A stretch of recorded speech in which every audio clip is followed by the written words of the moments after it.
Tomato মশলাপাতি দিয়েছি। আবার আজকে পাবদা মাছ রান্না করব। এর মধ্যে আজকে আলু কুচি দেব। আলুটা আমি সিদ্ধ করে নিয়েছি।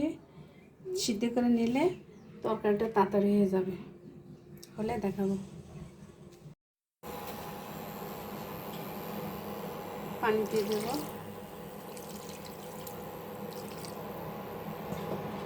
সব মাখাই জাকাই নিলাম। পাবদা মাছ মশলাপাতি দিয়ে সব মাখাই দিয়েছি। এখন কাঁচামরিচ দিয়ে দিলাম।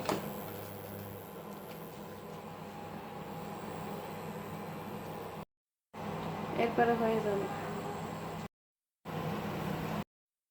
তরকারি হয়ে গেছে, চুলা বন্ধ করে দেব। পাবদা মাছ টমেটো দিয়ে আর এর মধ্যে আলু কুচি দিয়েছি। আজকে আর এক রকমভাবে স্বাদ করে রান্না করলাম। আলু কুচি দিলেও ভালো লাগে।